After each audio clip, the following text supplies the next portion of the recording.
All right, so today again is Monday. It is Monday, May 9th. I'm going to say September. Monday, May 9th, 2016. So, okay, some people accuse me of being a sugar daddy. Now, I'm only 46 years of age. I'm not exactly sure how old you have to be to get into a sugar daddy status. But this is the thing about relationships. I think that people are friendships are relationships. In particular, when I read that comment about people calling me a sugar daddy because some things I did for a person, maybe I don't think I think a lot of you all, particularly African Americans, don't know anything about relationships and how to make them work, especially when it comes to finances. I get so many people who write these posts and messages. They're looking for somebody who's financially equal. They want somebody who makes the same income they make or more. Good luck. I gave up on that years ago. Years ago, I learned that if you're going to be in a relationship with someone, you might want to be prepared to carry the financial weight of that relationship if you can afford it.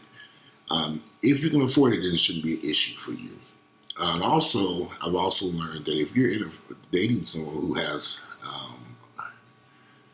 more financial capabilities than you do, or they make more money than you, then you should be prepared to let them carry the weight of the relationship.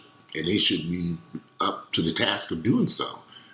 So when I look at all these black folks and these miserable, lonely, single black people, gay and straight, and they're looking for something they're never going to find. You have a lot of African American women who make a hell of a lot of money, and they want a man who can make just the same amount of money as them, but they don't realize there's this stuff called racism in America, and racism has now created a problem where in the black community, things are unbalanced, and black women make more money than black men. So they're looking for a black man who makes more money than you. They're looking for a needle in a haystack. Good luck. It's unbalanced. So you're going to have a lot of African American women who make more money than their financial partner, than the men. And it's just something that's beyond. You can probably find a man out there who's working 10, 15 different jobs to make things work, to try to balance things out. But, it's funny because I have a girlfriend who, she's a corporate American young lady. She works for a corporate job and she makes a hell of a lot of money. And her husband owns a barbecue restaurant. He's, it is struggled. Sometimes they have good business and sometimes they struggle. And she used to complain to me about his restaurant. It had sometimes it kind of had a drag on their relationship. And I had to remind her, I said, well, honey, you make all this money over here. What do you do with your money? She said, I put it in the bank. So I said, well, so your money that you make is having you don't put it into his restaurant. She said, no, I save it. I said, okay, so the money that he does make is nowhere near as much as you make sometimes. He makes good money, sometimes he has a very nice restaurant, but the restaurant business is flaky. It's a barbecue place. What you expect is not. So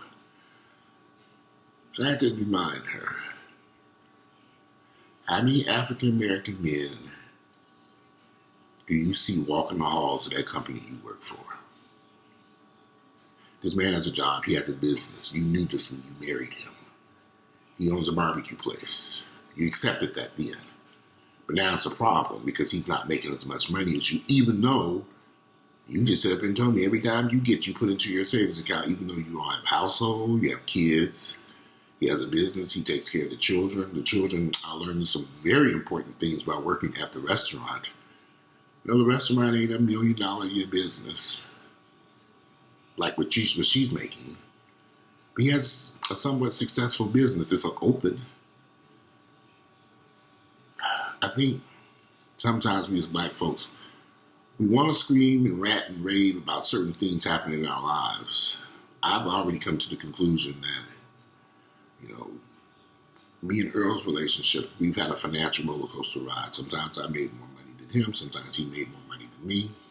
And sometimes financially it would cause issues, but not on my behalf, on his ignorant ass. He would get mad when he had to financially carry the weight of the relationship.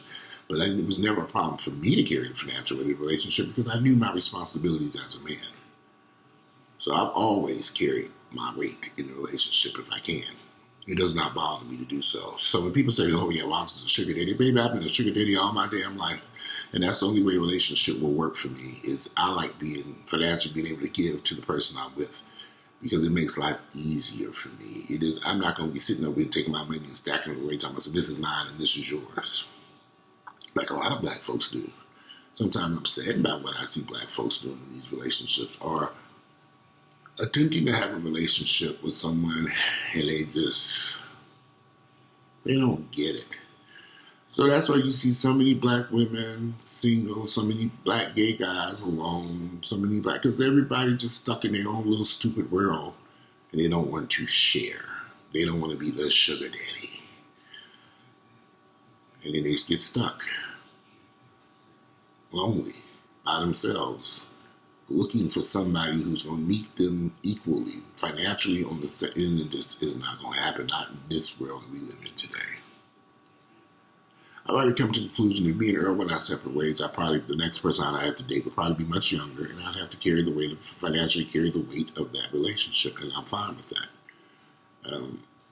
It's funny because when we lived in Buckhead, and then we live in Buckhead right now, when we lived in our home up here in Buckhead, all those houses of white folks over there, none of the wives worked nowhere. The husbands went to work, the women stayed home and took care of the household, worked for the church. I met them and I was like, what do you do out there? Besides walking up and down the streets, getting on my damn nerves, looking at me flowers I'm planting in my damn yard. The women didn't work nowhere. Them white women up there in Buckhead did not work nowhere. They didn't have a job. Nothing. They just sat in the house all day, walking up and down, picking up their kids from the bus stop. They didn't even, those who, they were something else up there in that community now. They were, So for black folks, it's a little bit different. Because, like I said earlier, black women, because of race issues in our country, black women are financially making more money than black men, especially if they have a traditional corporate 9-to-5 job. That's just the way it is. Now, there are some black men who are in some good positions, but the vast majority is, if you really look closely at the numbers, black women are making more money than black men. And we all know it's because of racism, nothing to do with black men or black women, but something to do with how the system is set up against us. Some people might not like this, but it's just the truth. And sometimes we have to accept things for the way they are. And, so people screaming Walters a sugar daddy, I'm just kind of laughing. Because a lot of people are going to so slowly, if you don't become a sugar daddy in your relationship, you're not going to have a relationship. And you can be sitting home alone, looking out the windows, wondering, when am I going to find somebody? You're not going to find nobody if you're not willing to share your wealth with the person that you love. Because it's just not going to happen. It ain't going to happen. Not in Black America. And you might go find you somebody white and equal. Yeah, but black, good luck. Because you don't need it.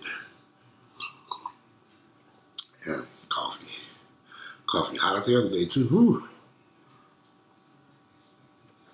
So, yeah, I don't mind being called a sugar daddy. But like I said, every relationship I've ever been in, I was the person who was financially, I carried the weight of the relationship. And I was fine with that. And I'll continue to be fine with that. So anyway, a quick little video. I find myself laughing at this sugar daddy mess that people think, it's just kind of ridiculous. But people are saying today, I'm going to continue to live in reality, the real world. And some of y'all can continue to live in the fantasy world. Anyway, I'm out. Don't forget to click like and share my videos with family members and friends and get out and enjoy your Monday. I'm out. Bye.